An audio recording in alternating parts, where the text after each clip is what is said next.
That's Noah, senior Hawgball analyst and super scout of Illinois basketball. There's a lot to scout there.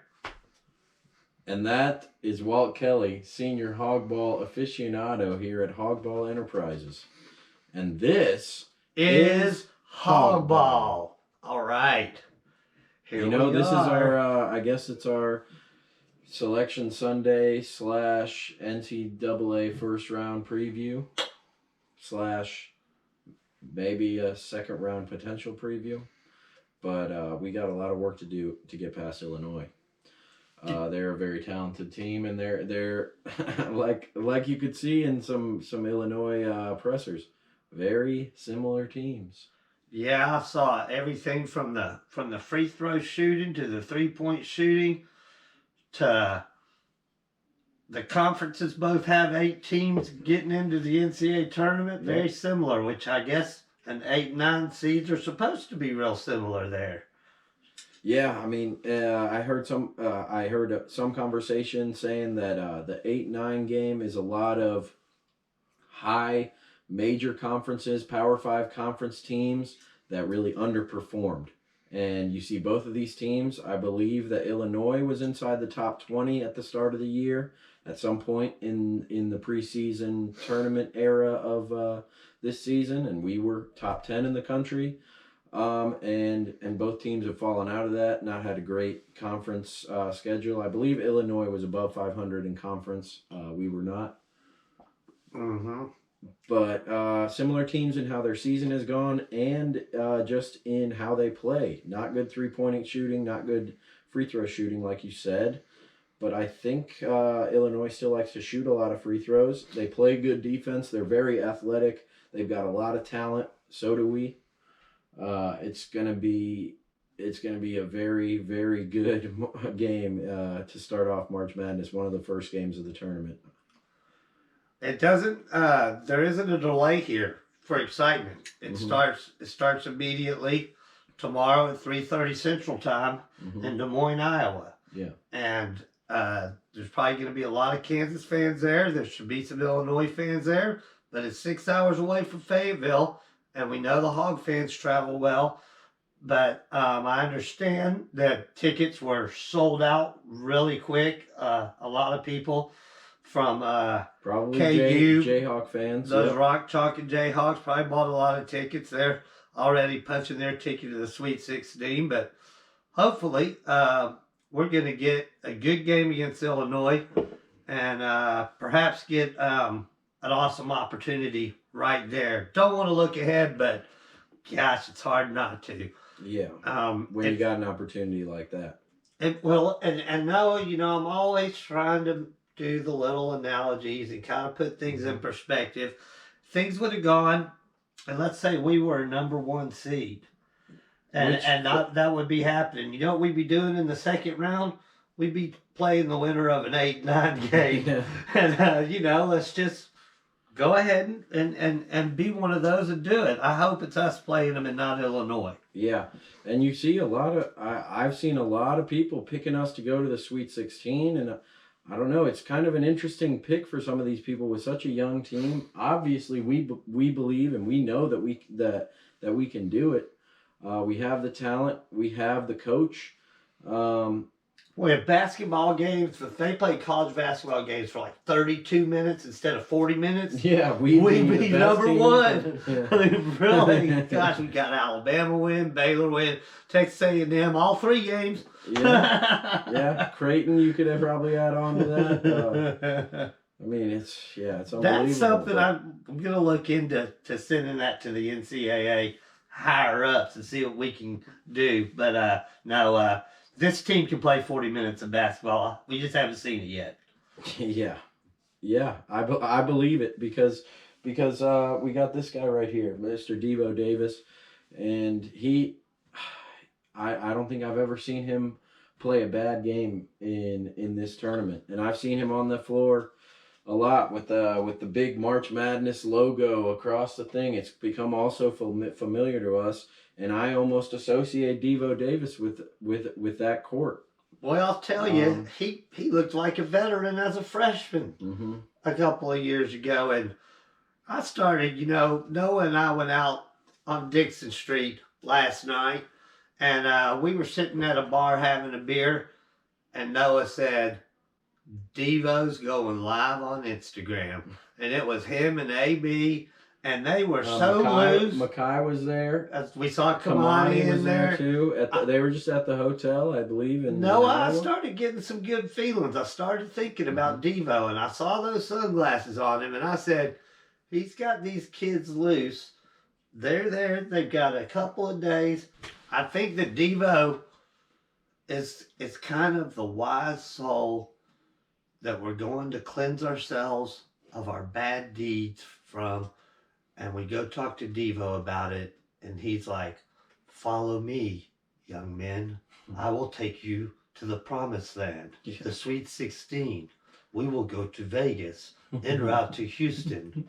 Just play like me. Hit the three. Play good D. I'm Devo. Devo Buckets. Only on Hawgball. Wow, that is some... That's deep, wasn't it? Yeah, you sounded like a monk.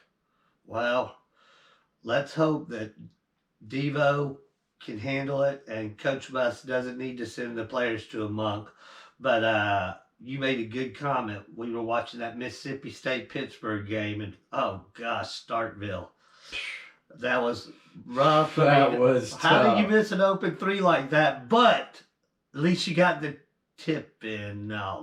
Yeah, the tip was really what got me. I mean, I don't think it was one of their big time players that was taking that three, and it was a pretty good shot. But regardless, what Noah said. Noah said, we're sitting there looking at the TV and just seeing the court and seeing the March Madness and seeing the mystique of the NCAA and it just tournament. Feels like that AB and Ricky and Nick Jr. They're gonna be up for it on top of that type of court. All those freshmen, it does feel like that they're up for the challenge in terms of the big spotlight games. Nick's played well in big games. AB has played well in big games. They've also had a few kind of minor games. Ricky's kind of fallen off a little bit lately. He's due. But he's due, and I really think that they don't have necessarily somebody who can guard him. I can just see those NCAA tournament highlight things when they're getting ready for the next games and they look back at the week before. I just see a violent Ricky Council, the fourth dunk. I see Anthony Black's hair waving in the mystique of the Des Moines site there on his way to an M1. Throwing an alley-oop up and Nick Smith Jr. flying out of nowhere and throwing it down. I see Penny in the corner hitting a three. Oh, God, I'm getting excited right now. Let's play some basketball. Yeah. Yeah, I mean, and the Illinois fans I've seen, they're not too... They're not feeling the same way about their team. Whereas I think that our fan base has given this team a lot of leeway in terms of bad performances. We're still going to really believe in our guys because we've seen how good we can be even without Trevin Brazil, who caused us to change 65% of our offense. Now, let's not kid ourselves here. We do have those fans that have been pretty rough on the Hogs and just... Oh my gosh, it's, they need to abandon the basketball program. They just shut it down. We've got those fans, but for those fans, why are you watching? Out the window. Why are you watching? Everything's out the window. We get a new season. If you're thinking like that, why are you watching? I don't get that type of They're mindset, negative Nancy's and negative Neds. Yeah. But looking at Illinois real quick. And then we can probably get out of here because I don't think there's much more to say other than let's get up for some basketball. It's the best time of year, and if you're a sports fan, in my opinion, probably the best sporting event that goes on every year. What happens if we win 2 games this weekend? We're in the Sweet 16. We're in the Sweet 16. So we win 2 games. We're in the Sweet 16. Bam. That would literally wipe out all of the shittiness of this past season. in terms of so heartbreaking losses. If we make the Sweet 16, and then don't give us some confidence making the Sweet 16. Imagine this team with a little bit of confidence after beating a number 1 Kansas. There has not been a 10-day stretch this season that announcer somewhere, national talking heads have not said, watch out, this team's getting on a roll. Mm-hmm. Watch out. I mean, it's happened. They just jump off real far when they jump off, just like some fans do. But losing those last 3 regular season games, that great game against Auburn, that made us feel a bit better, and of course that first half against A&M, it's 2 games, Sweet 16, and then we'll talk about 2 games from there. But let's hear about Illinois. We should, and their 2 leading scorers are both players that we have played in the NCAA tournament before. And those were both in the COVID year when we lost to Baylor in the Elite 8. Moses Moody's team with J.D. Notte coming off the bench, Jalen Tate, Justin Smith, Jalen Williams, all those guys. Terrence Shannon was on Texas Tech. And if you recall, they had Mac McClung that year who ended up going to the NBA. I believe he won the dunk contest this year. Good for him. Devo held him to 9 points in that game. As a freshman. And Terrence Shannon had 20 points in that game. They played the same amount of minutes, both 35. I don't know who was guarding Terrence Shannon. I haven't gone back and looked at that game, only the box score. But Terrence Shannon, 6'6". He has all the moves in the bag. He can get to the rim. Not the best three-point shooter, but he can definitely knock one down. You can't leave him open. He can move the ball, averages 3 assists a game. Hearing about these 2 guys makes me real glad that Coach Buss is Coach Buss. That's who I want to be a head coach if he's faced them before in this situation. Because they've got to be a part of what Illinois is doing right if they've already been with playing time, playing against us in the NCAA tournament. Yeah, that's just with a guy like Muss, he coaches matchups. Like that's the core of his approach to games, is getting everybody prepared for their matchups, and specifically, how are we going to guard this player? Are we going to force him this way? Are we going to trap him? Are we going to double team him? Are we going to do that? That is the core of our game plan defensively for everything. And having played against both Terrence Shannon and Matthew Meyer, he was in the Baylor game. He won a national championship at Baylor. 6'9" forward. He can shoot the 3. Probably better than pretty much anybody on their team, other than I think a white dude that comes off the bench. 37, and he's only 37. I mean, compared to some of the shooters in the league, he's not even that great. But yeah, Matthew Meyer, he's a tough matchup because he's a 6'9" guy, doesn't love to post you up, but he can. But he's more of an off the dribble and catch and shoot type player. And then you got Coleman Hawkins, 6'10". That's going to be a key match. I think that's the biggest matchup in the game because our guards, Terrence Shannon and Epps, they're going to kind of go back and forth against our guards and both score the ball. But I think Coleman Hawkins is just as good, if better, than any of our bigs. And that's going to be the key, I think, is if Mackay and Mikkel and maybe Jalen Graham or Kamani can keep this guy off the boards. Now, their bigs haven't done a good job of really shutting people down, though, defensively this year, have they? Yeah, so maybe Jalen Graham is going to be key. I'm looking at that block sleeper there with it being Meyer at a blocking game. We've got Anthony Black with more blocks than that a game. Yeah, that's good to hear, but I think they're going to try to clog it up. I just hope that our guys will have the confidence, first of all, to shoot an open 3. Ricky has done a lot of pump fakes on some pretty open shots. The same with Jordan Walsh. You got to go out there and play basketball and have fun. Exactly, and if you're going to get an open shot in the NCAA tournament, you can shoot it. And if you don't make it, so what? It was an open shot in the NCAA tournament, and those don't come too often. at times in these types of games. You're going to have to make a lot of tough shots to win the game. I mean, you look at the back and forth in that Pittsburgh versus Mississippi State game. It was just guys making tough shot after tough shot. There was nothing coming easy. God, that was exciting.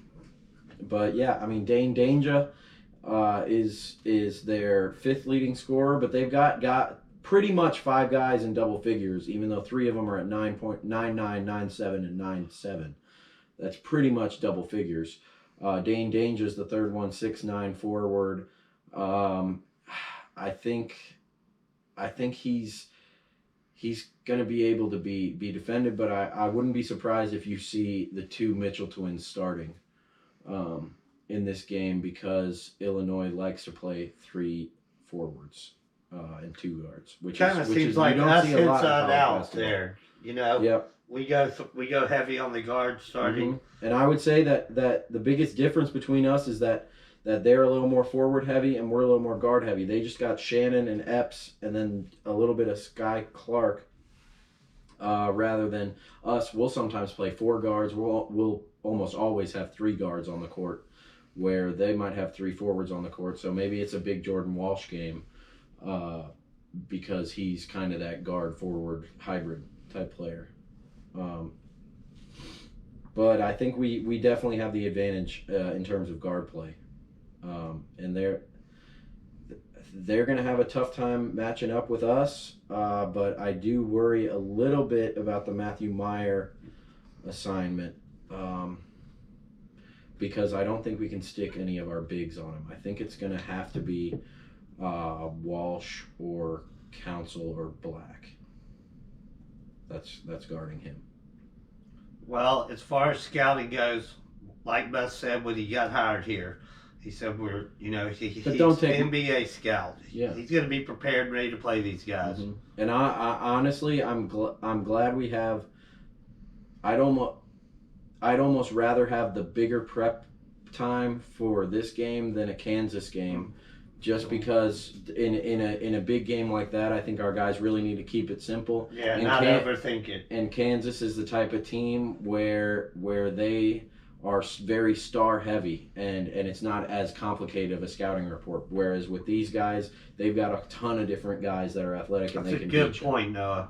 Yeah, but a lot of people are saying Kansas got screwed by having to face one of these teams, and I just think that's the NCAA tournament for you. You're never going to have to play an easy game. If you go out and just hypothetically go through your bracket and say Arkansas is going to win it all, we'd have to beat about 6 very, very, very good teams. It's so much perspective. You know, we were real down last year after getting our asses handed to us by A&M in the tournament last year. But you know the difference in last year and this year is? Last year it took 2 games and we had to beat a number 1 seed to survive and advance. It's just going to take 1 game to get a number 1 seed to survive and advance this year. Yeah. And it can be the same thing. Yep. All right. You say we ended on that? I say we ended on that and plan on talking to y'all again if we can fit in some time before Kansas. Or if not, we'll be talking about a big win over Illinois and Kansas and getting ready for the Sweet 16. Lots of possibilities ahead of us, y'all. And let's hope there's a lot more Hawgball to be played. And look out for our Hawgball betting guide for the first round of the tournament, dropping a little bit after this video drops. We'll see you there, only on Hawgball. Blue Pig Suey.